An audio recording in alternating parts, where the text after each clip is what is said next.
Ces athlètes handisport vous impressionnent avec leurs lames de course et vous vous demandez comment elles sont conçues. Pour le savoir, on a rencontré le spécialiste de ces dispositifs techniques et supporter des Jeux paralympiques de Paris 2024, Otto Bock. La marque allemande a été fondée en 1919 à Berlin sur l'idée d'un orthoprothésiste, Otto Bock, pour soigner rapidement et de manière fiable les nombreuses victimes de la Première Guerre mondiale. Aujourd'hui, l'entreprise est présente dans 140 pays dans le monde, dont la France, avec une quarantaine de centres d'appareillage dans l'Hexagone. On a pris rendez-vous dans l'un de ceux basés à Paris. Otto Bock, il a mangé. Régis Wessinde, orthoprothésiste et manager de l'agence Otto Bock Paris, nous a fait visiter son atelier. Donc là on est dans un type d'atelier où les orthoprothésistes peuvent faire le montage et le réglage de leurs dispositifs. Ils ont chacun leurs établis. En fonction de la spécialité, on a par exemple on est sur de l'orthèse, là on est sur du membre supérieur et là-bas on est sur de la prothèse membre inférieur. On a aussi des zones un peu plus techniques, avec des machines, des fraiseuses, des tourées, pour pouvoir modifier et découper les emboîtures en carbone, parce que ça reste encore un métier très manuel. Et ensuite, on a besoin d'un atelier encore un petit peu plus vaste et plus technique, qui se trouve au sous-sol. On va pouvoir y retrouver. Les étapes de conception de la prothèse. Moulage avec le patient. Injection d'une résine pour obtenir une structure rigide. Vérification de l'alignement de la prothèse. La lame de course est ajoutée en phase finale.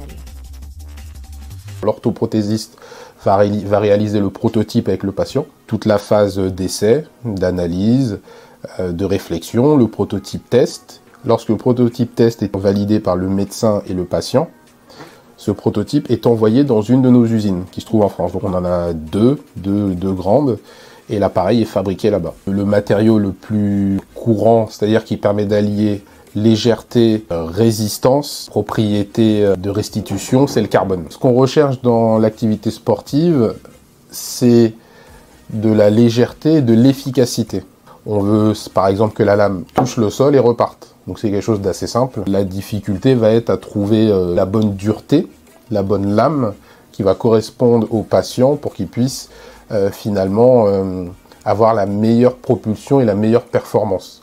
Au programme du jour, une consultation avec Ludovic Thiard, sportif, espoir des Jeux paralympiques de Los Angeles 2028.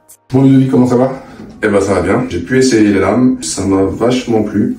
Ouais. Vraiment, je me suis senti à l'aise dessus. Et ça tombe bien parce que du coup, j'ai participé comme ça à la relève. Oui, donc c'est un événement... Un événement qui est organisé à l'INSEP en fait, sur 2 jours avec des tests. Ouais, ça permet de détecter les futurs sportifs pour les Paralympiques. Ils m'ont proposé de faire des essais. Oui, ils m'ont déjà orienté vers un club.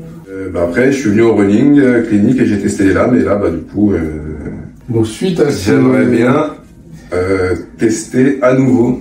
Moi, je trouve que c'est une super idée. Ouais. Je trouve que tu as tout à fait le potentiel.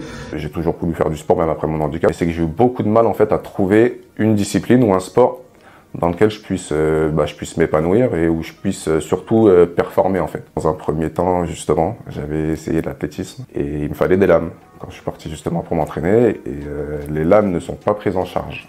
Et bon, bien sûr, quand j'ai reçu le devis, il y en avait pour, il me semble, à peu près 20 000 €. Finalement, un composant, c'est quand même onéreux. Aujourd'hui, une prothèse, c'est presque le coût d'une voiture. On peut prêter des lames pour une compétition, sauf que ça va être du coup sur une courte durée. Finalement, à un moment donné, il faudra nous les rendre, donc ça limite finalement l'épanouissement global du patient. Il faut en effet compter entre 8 et 13 000 € pour une seule prothèse de sport. En mars dernier, la profession a lancé une campagne pour demander une aide du gouvernement.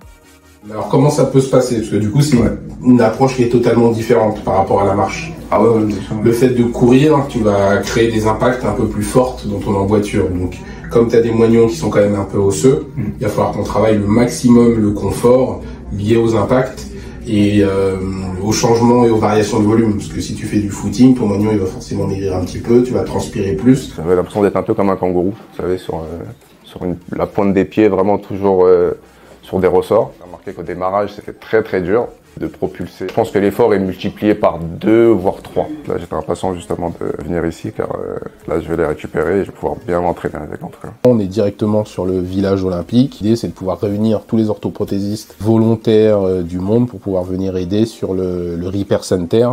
Et c'est près de 15 ateliers de fabrication sur place qui vont regrouper du soudage, de la fabrication, de la réparation forcément. Par exemple, des dispositifs qui sont vite abîmés, ce sont les fauteuils roulants. Donc le petit mot d'encouragement que j'aimerais apporter à tous les athlètes, c'est qu'ils puissent chacun croire en eux et qu'ils se disent que déjà être arrivé aux Jeux paralympiques, c'est déjà un vrai exploit. Et que d'une certaine manière, en tant qu'orthoprothésiste, on est heureux de participer un petit peu à leurs exploits et j'espère à de nouveaux records.